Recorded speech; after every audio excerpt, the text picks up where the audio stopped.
হালাল খাবার ছাড়া রোজা রাখলে রোজা হবে না, হারাম খাবার দিয়ে ইফতার করলে রোজা হবে না। সরকারি কর্মচারী কর্মকর্তা সরকারি ব্যক্তিরা রাষ্ট্রের দায়িত্বপ্রাপ্ত ব্যক্তিরা যদি অর্থ এই সরকারি টাকা থেকে ইফতার কিনে খায়, তাদের বেতনের বাবদ বাদ দিয়ে অতিরিক্ত বাজেট করে যখন তারা ইফতার পার্টি দিয়ে জনগণের টাকা দিয়ে ইফতার কিনে খায়, রোজা হবে না। এই জন্য মাঝে মধ্যে আমি হাসি, অনেকে রোজা হয় না, নামাজ হয় না, জিকির হয় না, হজ হয় না। বলো হজ কেমনে হবে? হাজি হজে গেছে, আরাফাত থেকে হেঁটে হেঁটে মুজদালিফায়, মুজদালিফাত থেকে হাঁটা শুরু করলো ফজর পরে জমারাতে। শয়তানরে পাথর মারার জন্য হাজি হাঁটতেছে, আজকে শয়তানরে খাইছি, আজকে পাথর মারবো। হাজি হাঁটতে হাঁটতে বহু ক্লান্তি নিয়ে জমারাতে উঠে ছোট শয়তানরে যখন পাথর মারতে যায়, তখন শয়তান দূরে দাঁড়ায় দাঁড়ায় দেখে আমারে কোন হাজি পাথর মারার জন্য আসছে। দেখে সুদে হাজি পাথর নিয়ে আইছে, ঘুষে হাজি পাথর নিয়ে আইছে। এই হাজি যখন পাথর মারে তখন শয়তান ডাক দিয়ে কয়, দোস্ত রে, আমারে পাথর মাইরা তোমার লাভ কি? তুমি তো আমগার দলের লোক। প্রিয় উপস্থিতি হাজিরিন, এক নম্বরে হালাল খাবার বিধিত ঈমান হিসাবের সাথে রোজা হবে না। দুই নাম্বার হচ্ছে মিথ্যা মিথ্যা মিথ্যা। বান্দা মিথ্যা বললে রোজার হক আদায় হবে না। আমাদের দেশে এত পরিমাণে মিথ্যা বাড়ছে, এত পরিমাণে মিথ্যা বাড়ছে, খোদার ঘর মসজিদে বৈশা অনেকেই মিথ্যা কথা বলে। এই মাহে রমজানে কেউ যদি একটা ফরজ ইবাদত করে, অন্য মাসের 70টা ফরজ ইবাদতের সমতুল্য নেকি আল্লাহ আমলনামায় দিয়ে দিবে। এই মাহে রমজানে কেউ যদি একটা নফল ইবাদত করে, অন্য মাসে একটা ফরজ ইবাদত করলে যে পরিমাণে নেকি, এই মাহে রমজানে একটা নফল ইবাদত করলে তত পরিমাণে নেকি আল্লাহ আমলনামায় দিবে। মনোযোগ দেন। কিন্তু মাহে রমজান আসলো, নিজের জীবনের গুনাহ মাফ করতে পারলো না, সে ধ্বংস হয়ে যাক। নবী বলেন, মান সামা রমাদানা ঈমানাও ওয়া ইহতিসাবান গুফিরা লাহু মা তাকাদ্দামা মিন যামবিহি। যে মাহে রমজান পাইলো, ঈমান ইহতিসাবের সাথে মাহে রমজানের রোজা রাখলো, নবীজি বললেন তার জীবনের গুনাহ এমন ভাবে রব্বুল আলামিন মাফ করে দিবেন। সদ্য শিশু বাচ্চা দুনিয়াতে আসলে যেমন শরীরে গুনাহ থাকে না, মাহে রমজানে ঈমান ইহতিসাবের সাথে রোজা রাখলে তার শরীরেও কোনো গুনাহ থাকে না।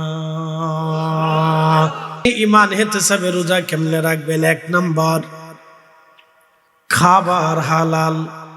হালাল খাবার দিয়ে সেহরি করা লাগবে, হালাল খাবার দিয়ে ইফতার করা লাগবে, হালাল খাবার দিয়ে সেহরি করা লাগবে, হালাল খাবার দিয়ে ইফতার করা লাগবে। হালাল ব্যতীত রোজা কবুল হবে না গো, হবে না। পানির সাথে গরুর পেশাব দিয়ে ওই পানি পান করলে যদি শরীর নাপাক হয়, তাহলে যারা গাঁজা খায়, বাবা খায়, ইয়াবা খায়, ট্যাবলেট খায়, হিরোইন খায়, মদ খায়, ওদের শরীরও ওই হারাম যাওয়ার কারণে নাপাক হয়ে যায়। রোজাদারের রোজা হলো না। ঠিক আছে নি? ঈমানাও ওয়া ইহতিসাবান গুফিরা লাহু মা তাকাদ্দামা মিন যামবিহি। আমার নবী বলেন, ঈমান ইহতিসাবের সাথে কেউ যদি রোজা রাখে, তার জীবনের গুনাহ মাফ হয়ে যাবে। এক নম্বরে হালাল। জোরে বলেন কি? আরো জোরে বলেন কি?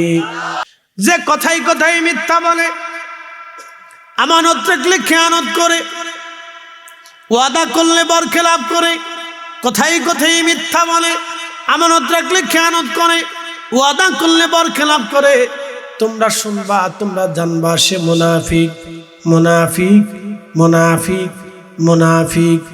ইন্নাল মুনাফিকিনা ফিদ দারকিল আসফারি মিনান নার।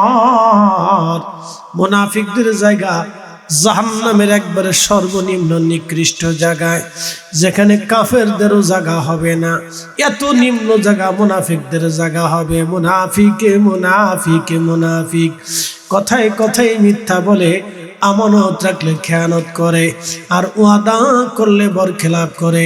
এই হিসাব যদি আপনি দেখেন, তাহলে বাংলাদেশে লক্ষ লক্ষ মুনাফিক খুঁজে পাবে।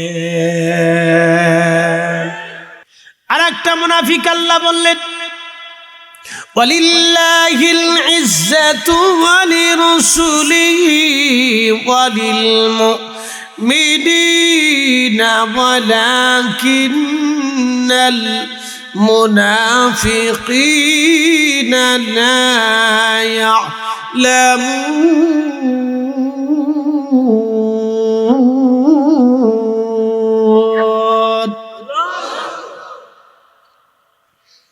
ওয়ালিল্লাহিল ইজ্জা, রব্বুল আলামিন আমাদেরকে বলেন ওয়ালিল্লাহিল ইজ্জা, ইজ্জত আমি আল্লাহর জন্য, ইজ্জত আমার রাসূলের জন্য। ওয়ালাকিন্নাল মুনাফিকিনা লা ইয়ালামুন, যারা মুনাফিক তারা বোঝে না ইজ্জত আমি আল্লাহর জন্য, ইজ্জত আমার রাসূলের জন্য, ইজ্জত আমার মুমিন আমার ওলিদের জন্য। যারা মুনাফিক তারা আমার ওলিদের ইজ্জত বোঝে না, আমি আল্লাহর ইজ্জত বোঝে না, আপনি নবীর শানও তারা বোঝে না। এলহল কুটনা বেড়ি সকলকর আল্লাহর নবী বলেন, আমার উম্মতেরা কবরের ভিতরে সবচেয়ে কঠিন আযাব হয় দুই কারণে। এক নাম্বার হচ্ছে চগলখড়ি, দুই নাম্বার পেশাব পায়খানা করার সময় পবিত্রতা অর্জন করে না, পর্দা করে না। কবরের ভিতরে কঠিন আযাব হবে। নবীজি একদিন রাস্তা দিয়ে হেঁটে যাচ্ছিলেন, দুই কবরের পাশ দিয়ে যাওয়ার সময় নবীজি দাঁড়িয়ে গেলেন। পাশে একটা খেজুরের গাছ, নবীজি বললেন খেজুরের ডাল কেটে নিয়ে আসো। খেজুরের ডাল কেটে আনার পরে আল্লাহ নবীর ডাল থেকে দুইটা টুকরা করলেন, দুইটা টুকরা করে দুইটা ডাল দুই খেজুর কবরের মধ্যে গেড়ে দিলেন। সাহাবীরা বললেন, হুজুর কবরের মধ্যে খেজুরের ডাল গেড়ে দিলেন কারণ কি? নবীজি বলেন, সাহাবীরা রে, এই কবরে কঠিন আযাব হচ্ছে। এই কঠিন আযাব কোনো কারণে না, সহজ কারণেই। একজন চগলখড়ি করত, একজনের দোষ আর একজনের কাছে বলে ভেজাল বাড়াইতো, ঝগড়া বাঁধাই দিত। আর একজন পেশাব পায়খানার সময় পর্দা পবিত্রতা করতো না, সেই জন্য কবরের মধ্যে কঠিন আযাব হয়। আর আমি দুইটা ডাল গেড়ে দিলাম, এই জন্য দুইটা ডাল যত সময় পর্যন্ত জিকির করবে, ওই ডালের জিকিরের কারণে কবরের আযাব আল্লাহ মাফ করে দিবে। একবার জোরে বলা যাবে কি মারহাবা। এই জন্য রাসূলের ইজ্জতের চাদর নিয়ে যারা টানাটানি করে তারা মুনাফিক। একসাথে বলেন, তারা কি? জোরে বলেন। বর্তমান শিক্ষা ব্যবস্থা থেকে কিছু মুনাফিক রাসূল কারীমের উসিলাকে বাদ দিতে চাচ্ছে এবং বাদ দিয়ে ফেলছে। এই শোনেন, নবীর উসিলাকে যারা শিরিক বলে বাদ দিতে চায়, তারাই হচ্ছে ইসলামের প্রথম সারির মুনাফিক।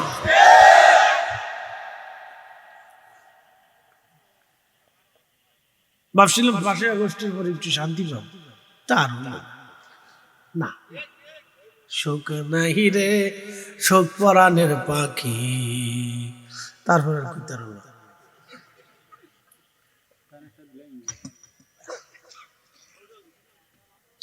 ভাবছিলাম যে সুখে থাকবো, তা হইল না, জেলা হয়ে কত।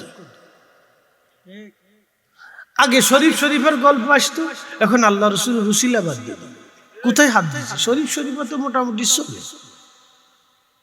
ওটা নাস্তিক, এটা শরীফরে শরীফা বানাইছে, শরীফারে শরীফ বানাইছে।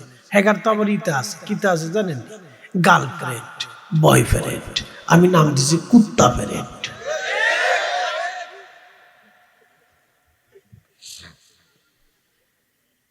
কিতা? কুত্তা ফ্রেন্ড। মুসলমানের কোন গার্লফ্রেন্ড আর বয়ফ্রেন্ড হতে পারে না।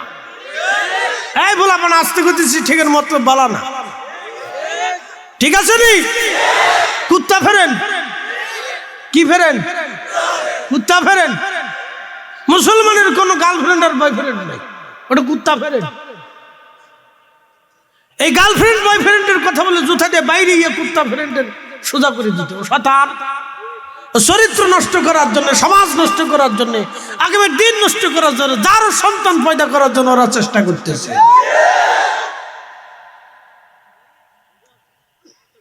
ওই তো নি, রমজানের আগে একটু ফাইনেট করি, দোলাই দিই।